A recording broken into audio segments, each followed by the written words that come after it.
Só 2 episódios pra fechar a temporada, mas com a duração de 4 horas e um roteiro impecável. Stranger Things 4 finalizou fechando muita coisa que tava aberta a série inteira.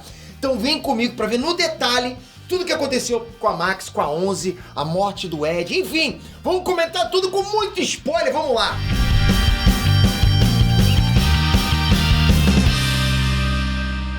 Hey, Nationals, Peter aqui.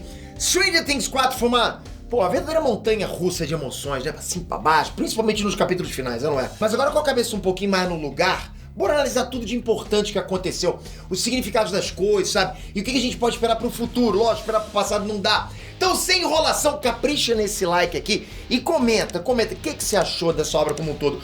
Foi a melhor temporada? Qual foi a pior? Comenta aqui o que você espera pra quinta temporada, porque, vai rolar. Então capricha no comentário que é importante. Pra começar, o que mais chamou atenção nessa temporada 4 é que o grupo todo se separou, né? A história foi se desenrolando paralelamente, em Hawks, com alguns deles lá tentando entender o Vecna, na prisão russa pra libertar o Hopper, né, na Califórnia, viajando pelo país pra localizar a 11, e com a 11 no Projeto Nina pra recuperar os poderes. Muita gente achou isso estranho, mas sem dúvida isso deu um ganho muito grande pra série. Porque assim, né, galera, foram muitos outros cenários e personagens pra enriquecer a história. E isso serviu até pro mundo invertido. Foi muito mais explorado nessa temporada, mais do que nunca. E a gente sempre quis ver mais do mundo invertido, essa é a verdade, não é? A gente sempre ficava querendo mais sobre aquele mundo. E pra melhorar ainda mais, a gente teve várias adições de elenco, né, pra movimentar ainda mais a coisa. A gente teve os estudantes vítimas do Vecna, o time de basquete que deu trabalho pro Hellfire. E falando em Hellfire, o Ed então nem se fala, né? Logo mais eu falo sobre ele, mas que personagem! E a temporada 4 ficou assim, né? Toda picotada, digamos assim, na parte 1.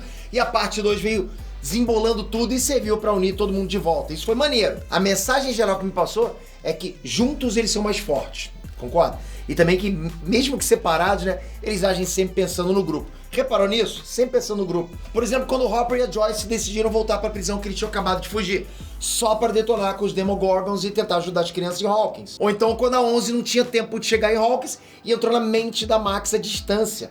Quer dizer, essa é a essência dos personagens principais da série. Um por todos e todos por um, mesmo que de longe. E mais, é como se fosse o sentido que nem as distâncias geográficas são capazes de dissolver o grupo. Você tinha pensado nessa? Bom, vamos lá, focando nos episódios finais, tá? O primeiro episódio do volume 2 se chamava Papai. E só disso a gente já poderia ter em mente que coisas importantes iam girar em torno do Dr. Brenner, que é o papai da 11. O arco da 11 com o Dr. Brenner rolou de uma forma surpreendente nessa temporada toda. Porque assim, não bastava ele ressurgir depois que todo mundo pensava que ele estava morto. Durante a temporada ele teve lá seus momentos de redenção. Tu percebeu isso? Ele foi mais atencioso, mais cuidadoso com a 11. Não que ele tenha virado um mocinho na história, mas tinha alguma coisa nova ali. Não era totalmente malvado, e ele mostrou até um certo sentimento com a 11. Mas os episódios finais trouxeram ainda mais dessa novidade da relação deles, que foi a 11 enfrentando ele, argumentando, em contrapartida ele tentando proteger ela. E a cereja do bolo foi o ponto final com a 11 seguindo o próprio destino sem ele. Ele já estava caído, né, ferido. E mesmo discordando que a 11 fosse pra Hawkins, ele libertou ela daquele dispositivo que parecia uma coleira, né? Isso é muito simbólico, ok? No final ele libertou ela do domínio dele. Daí a 11 foi até ele naquele momento de despedida entre eles. A gente sabe que a 11 é amorosa, né? Tipo, ela é doce, né, pra caramba. Mas nessa hora eu confesso que me surpreendeu dela ter deixado ele pra morrer sozinho. A 11 simplesmente disse adeus papai, virou as costas e foi fazer o que ela quis. Quase como num rito de passagem. Dali pra frente ela não era mais a filhinha dele, sabe? Foi tipo um momento de antes e depois ali. Então foi simbólico. Outro ponto importante sobre a 11 é que ela, ok, recuperou os poderes, mas o Dr. Brenner disse que ela ainda não estava pronta. Ou seja, a 11 foi encarar o Vecna sem a plenitude de poderes. Ela não estava no top, né? Não estava no pico dela. E mesmo assim, eles tiveram uma luta equilibrada. E pelo próprio fato da 11 ainda não estar pronta, ela salvou a Max, mas não recuperou ela completamente. E também nem derrotou o Vecna totalmente. Ou seja, casca grossa ela tá, mas ainda tem mais por vir, isso é que é maneiro. O Will teve um pouquinho mais de importância nesses 2 últimos episódios. Na verdade, importância emocional, né? Primeiro com tudo que ele confessou pro Mike, né? Mesmo usando uma metáfora como se fosse a 11. Mas o final dessa cena, sabe, ele chorando na van, foi a melhor cena dele em toda a temporada.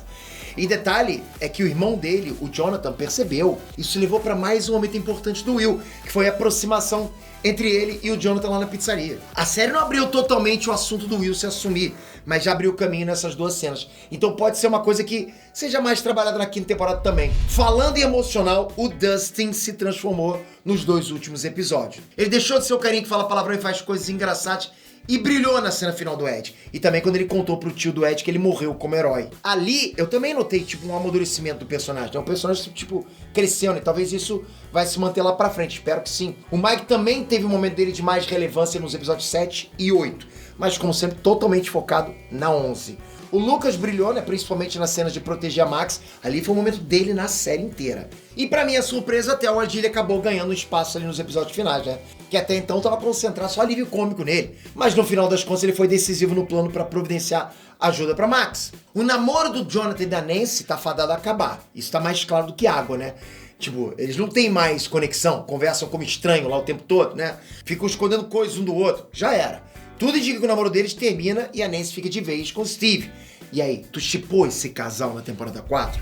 Falar em casal, né? O casal que não aconteceu, mas todo mundo queria, que era o Ed e a Chrissy, recebeu uma homenagem no episódio final, com o Ed dedicando a música pra ela, né? Instantes antes dela morrer. Isso é um presentinho pros fãs. Não ficou claro o estado da Max. Tudo bem, viva ela ainda tá, a gente sabe disso.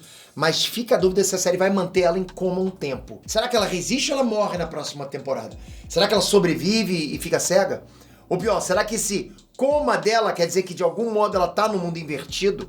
Já vai comentando aí. Porque assim, a 11 até tentou no final encontrar a Max naquele vazio e não encontrou. Então, aonde está a mente dela? A 4ª temporada começou falando bastante do poder das memórias, dos pensamentos. Isso veio com um ganho ainda maior nos episódios finais. Se você reparar, tudo sobre o Vecna tá relacionado às memórias.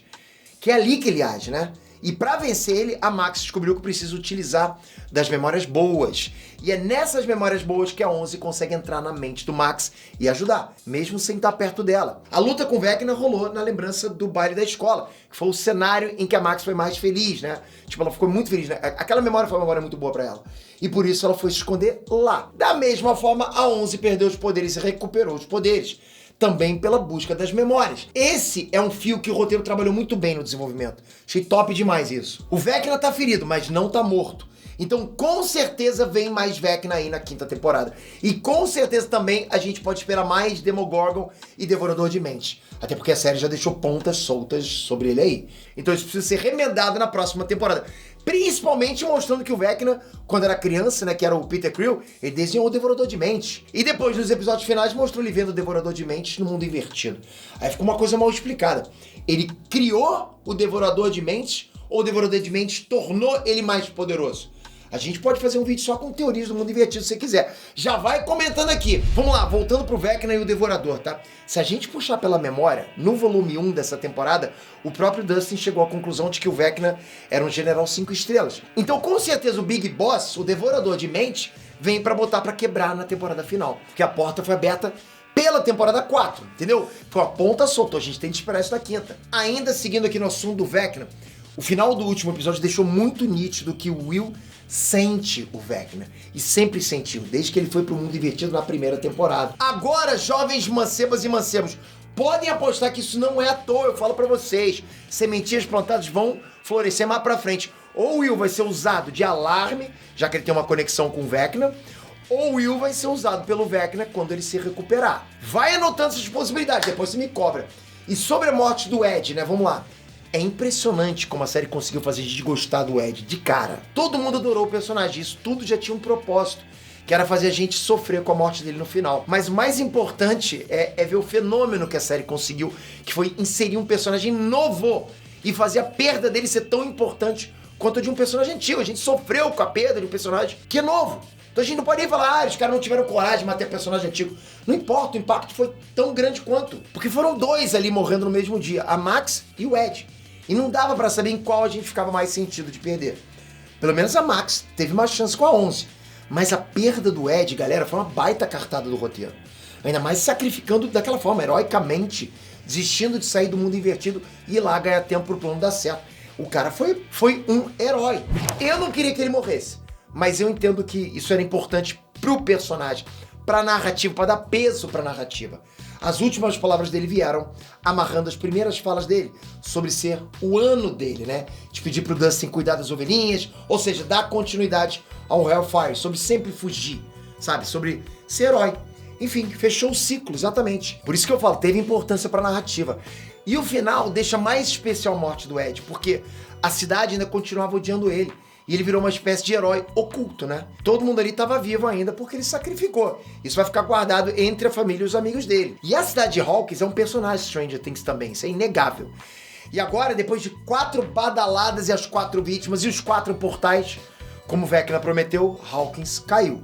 A cidade era a casa do elenco principal, mas agora a cidade vai ser um grande inimigo da galera na próxima temporada. E tipo, não é uma coisa que eles guardaram pra começar na temporada 5, né? Já começou no fim da temporada 4. Além dos portais, toda aquela fumaça lá, as partículas tomando conta, já tá acontecendo. O que me deixa confuso é que os roteiristas já anunciaram que a temporada 5 vai ter um salto, né, temporal para justificar o elenco crescido. Então, como é que vai ser a Hawkins do futuro? E o que eles vão ter feito nesse intervalo? A gente vai querer saber também, né? É um blip, não é um blip. Porque não dá pra ficar esperando, né? Alguma coisa tem que ser feita pra ontem. Então a resposta a gente tem que esperar pra ver. No mais, a temporada teve começo, meio e fim. Trouxe muitas surpresas, muitos detalhes, muitas costuras bem amarradas desde a primeira temporada. Porra, segurou tudo, galera. Aprendeu tudo, muito bem feito. Trouxe o relógio, né, que aparecia desde quando o Will sumiu no episódio de estreia. Enfim, enriqueceu muito nos detalhes. Isso que eu quero falar pra vocês. Tipo, essa temporada, ela complementa muito tudo que a gente viu até agora. A série deu um salto evolutivo gigantesco na 4ª temporada. Em orçamento, roteiro, atuação, efeitos, enfim. Maravilhoso tudo que aconteceu. Você curtiu esse final de temporada? Já vai comentando aqui embaixo. Fica com a gente, se inscreve aqui, ativa o sininho, porque eu vou trazer agora teorias. O que a gente acha que vai acontecer na próxima temporada, com muito embasamento pra vocês, principalmente conversando com vocês. Tem muito importante vocês inscritos aqui, com o sininho ativado. Já vai comentando aqui, eu espero você no próximo vídeo. Valeu, fui!